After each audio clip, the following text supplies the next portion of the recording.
Iniciamos nossa viagem no tempo na linda cidade de Guatapará, interior do estado de São Paulo, e a aproximadamente 300 quilômetros da capital.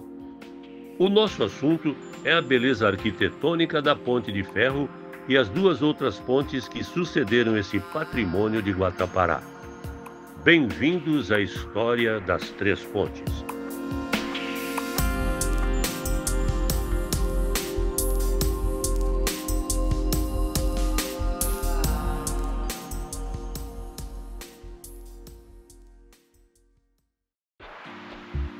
Viemos a São Paulo para conhecer alguns detalhes importantes sobre as pontes e a ferrovia.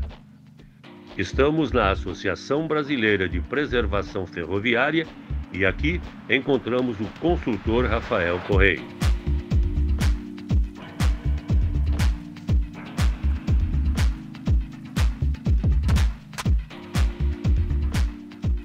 A ferrovia vai passar na região de Guatapará, principalmente por conta do café, né? E ali tinha uma grande fazenda de café, que era a Fazenda Guatapará. Então havia um volume considerável de café a ser escoado, que até então era distribuído entre a Companhia Mogiana, que tinha um ramal que passava ali perto, que era o ramal de Jataí, e a navegação fluvial da própria Companhia Paulista, né? Que saía de Porto Ferreira e ia até o Porto de Pontal.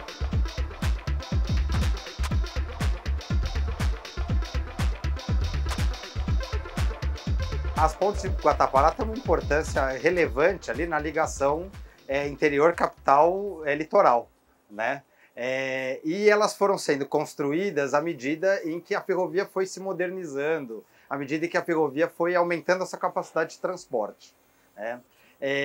A primeira é de 1901, uma ponte metálica. Ela foi construída quando se construiu o ramal do Mogi Guaçu. Era uma linha que saía de Rincão e ia até a Pontal, né? A gente está falando aqui da Companhia Paulista Estrada de Ferro, né? Era a empresa que tinha concessão para construção e exploração da malha ferroviária de Jundiaí até Barretos e para o oeste até Panorama, né? E essa linha foi construída originalmente de bitola de 1 metro. A bitola, que é a distância entre os trilhos, originalmente da Companhia Paulista, era 1,60 m, né? Até Rio Claro. E de Rio Claro em diante, a bitola era 1 metro. Então a companhia fez um trabalho de padronização de bitola nos trechos de maior fluxo de carga, tá? Esse processo começou em 1915 e vai chegar ali na região em meados dos anos 20, né? Então, por conta dessa bitola mais larga, trens maiores, mais pesados, teve que se construir uma segunda ponte, que foi construída em 1927. É uma ponte de concreto armado, com 9 vãos. E ela vai ser definitivamente inaugurada, oficialmente inaugurada em 29, quando a Paulista inaugura a bitola larga de Rincão até Barretos, tá? E com um prolongamento até Colômbia, chegando na barranca do Rio Grande. Essa ponte ela vai ser utilizada aí até o final dos anos 60, né? E por um problema estrutural, a ponte foi feito um laudo ali no final dos anos 60 e que constatou que parte das estruturas estavam condenadas. Então a companhia fez uma terceira ponte, que foi inaugurada em 1970, que é a hoje utilizada atualmente pela ferrovia que ainda passa lá.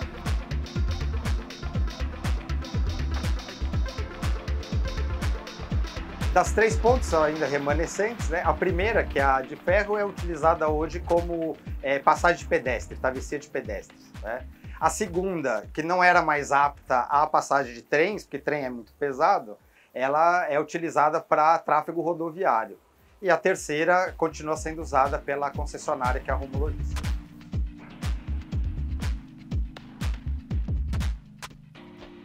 Então, a partir do centro da cidade, você vê algumas edificações que remetem à direita ao Armazém Azul, que era o armazém da Companhia Paulista, e à esquerda você vê ainda algumas edificações da Companhia Mogiana, que não era uma estação para passageiro, era uma estação para carga, era uma estação usada para a operação do ramal da Mogiana que chegava ali.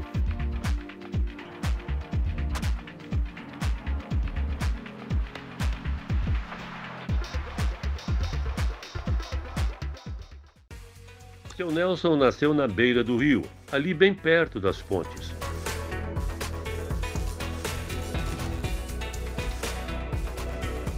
A minha vida foi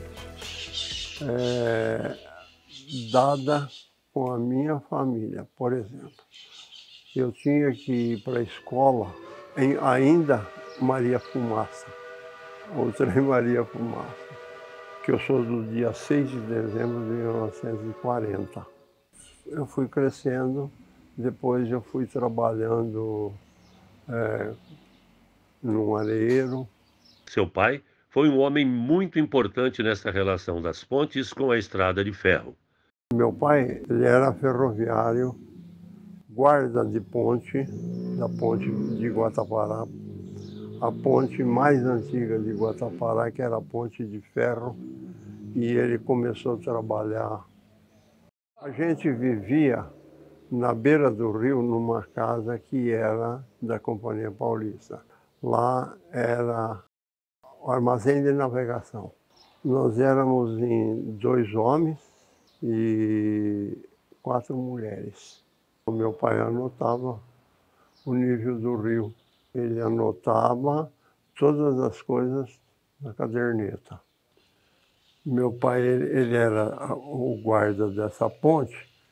Todos os tempos a gente morava muito próximo à ponte caída, né? Então eu tenho fotos aí, eu tenho um ano e um pouquinho eu tinha.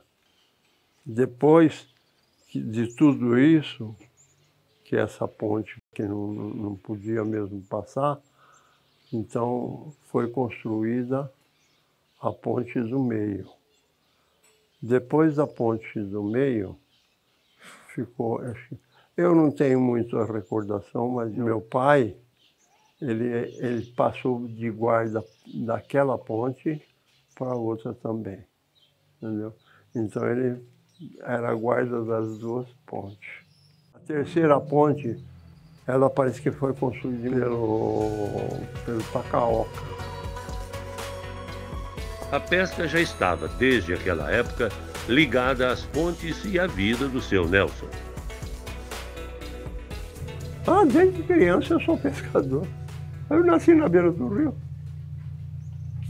Até hoje, eu tenho minha carteira de pesca, está guardada até hoje, no dia 31 de outubro, dia 30 de outubro de 1960. Ele fala do casamento com a dona Lazinha. 6 de dezembro era meu aniversário. Dia 7 foi o nosso aniversário de casamento. Nós casamos dia 7 de dezembro de 60. Tivemos aí meia dúzia de filhos, são 6 filhos, e hoje a gente vive muito maravilhosamente bem com os filhos e a esposa, que nós já completamos 63. Casamento nós completamos 63. 4. Ih, mulher, você tem uma memória bem melhor que a minha, viu?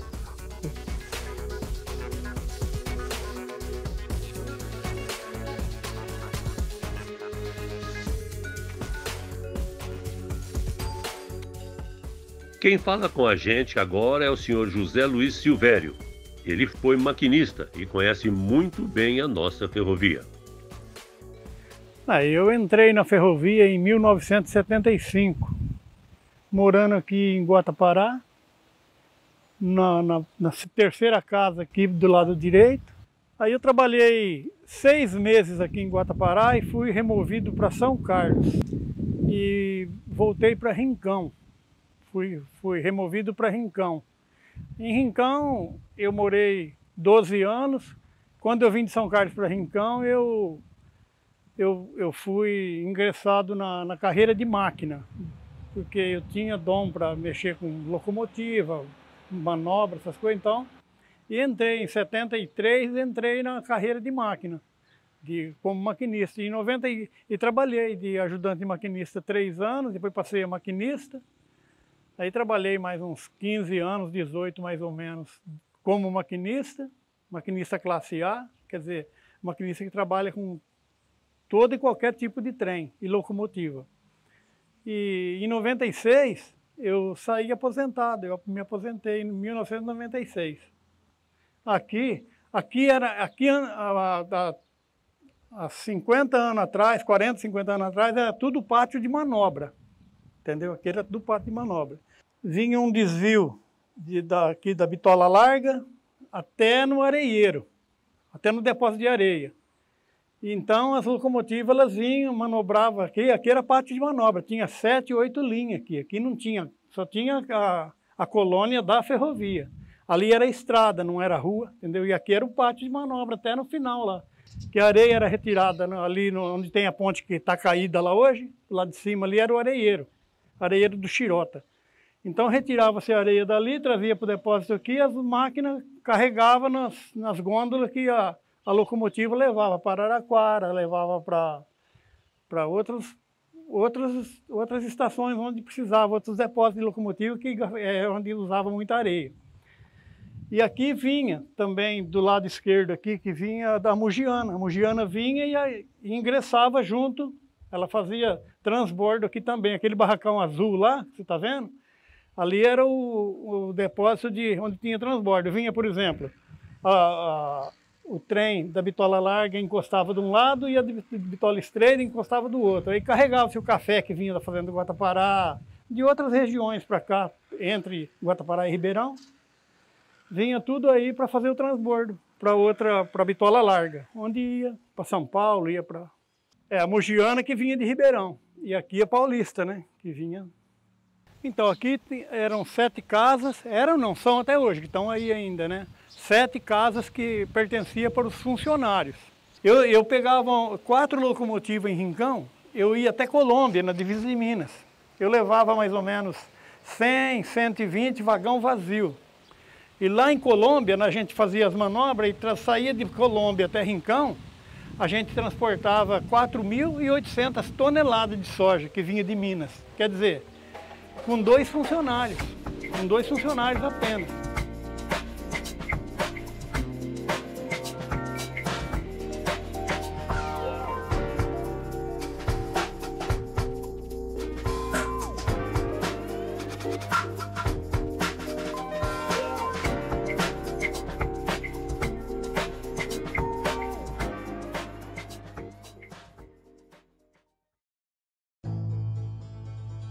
No final do século XIX e o início do século XX, se deu pelo mundo todo, sobretudo na Europa, as construções de pontes de ferro, exatamente para dar fluxo ao desbravamento das ferrovias, fator importante para o desenvolvimento comercial e o transporte de passageiros.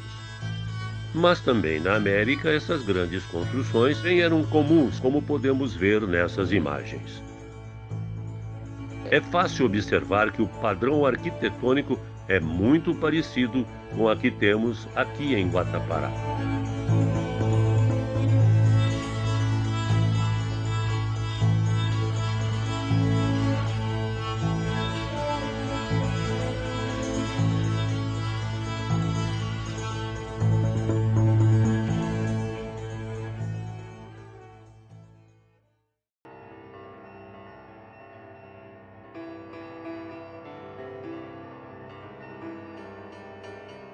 E assim encerramos mais este capítulo da história de Guatapará. As 3 pontes são um patrimônio muito importante para todos os guataparenses. Parabéns, Guatapará, pela preservação de sua história ligada à Estrada de Ferro.